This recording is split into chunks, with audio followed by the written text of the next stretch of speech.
Peace to the true and living. I seek refuge in Allah from Shaitan, the accursed. Islam is scientific and mathematical. Math and science is the language of Allah. Math does not care about your mood. Math is expressed in symbols. The supreme wisdom opens with actual facts. These facts build foundation. How many miles around the earth? How wide is it? How fast does it spin? How much of it is land and how much of it is water? Those are not trivial questions, those are calibration drills. If you cannot measure, you cannot navigate. If you cannot be specific, you cannot be precise. If you cannot be precise, you cannot lead anybody out of confusion because you are still confused yourself. The earth is roughly 24,900 miles around at the equator, roughly 7,926 miles across at the equator. It moves around 1,037 miles per hour. Numbers like these force your mind to stop floating. They pull you into scale. Scale teaches proportion. Proportion teaches humility without weakness. You are small in space, however, you're vast in potential. Islam challenges the timeline. Why does false timelines matter? Because whoever controls the timeline controls what you think is possible. If you accept an earth that is only a few thousand years old, you erase civilizations, delete evidence, and compress the human story into a narrow corridor. That makes empire look eternal and your people look recent. But the earth carries receipts. Rock layers, fossils, ice cores, tectonic movement, multiple dating methods that converge on an age of over 4 billion years.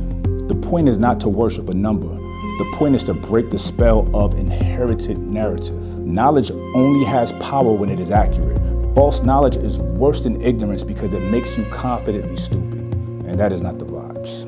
The supreme wisdom trains a harder habit. Interrogate the source. Who taught you what you know? Why that version? What do they gain from you believing it? Those are not paranoia questions, those are systems questions. Every curriculum has a designer. Every narrative has an incentive. Education is not neutral, it's a strategy. Student enrollment is not indoctrination, it is counter-programming. Most people are trained to memorize and repeat. They're tested on compliance, not comprehension. Rewarded for echoing, not actually thinking. Remember Rage Against the Machine? Rage Against the Machine. The machine does not need leaders. It needs dependent workers and predictable consumers. You see, the lessons require you to write them out by hand for a reason. Not because typing is evil or is wrong, because writing forces engagement. Your brain has to coordinate thought, logic, and movement.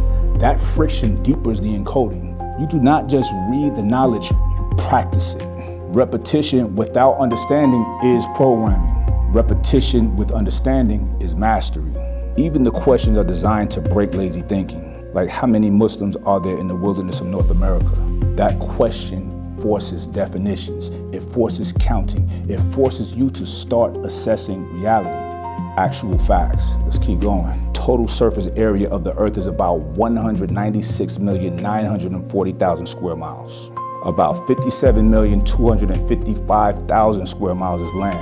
About 139,685,000 is water. Over 70% water.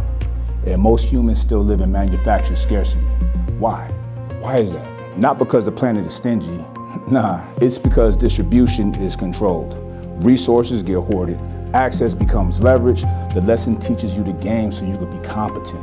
Mathematics is relationships, ratios, cycles, balances, equations. The earth sits about 93 million miles from the sun. Life depends on narrow ranges. Too close and you burn, too far and you freeze. And your body runs on the same law. The right dose heals, the wrong dose harms. The right timing builds, the wrong timing breaks. The universe runs on order, and so do you. Your heart beats in rhythm. Your breath follows a pattern. Your circadian clock tracks the 24-hour rotation of the earth. You are not separate from creation. You are inside of it. Biology is physics and physics is biology. Alignment matters. You see, the nation taught self-knowledge before mainstream psychology had the language for it. Know yourself, not your personality queen, yourself, knowledge of self, your lineage, your conditioning, your triggers, your habits. Understand the coding that's underneath your choices. The lesson makes you literate in yourself. Literacy is liberation. The enslaved were forbidden to read because reading breaks chains. If you can read, you can learn without permission. If you can learn without permission, you can think without permission. And if you can think without permission, you can never, ever, ever be a slave.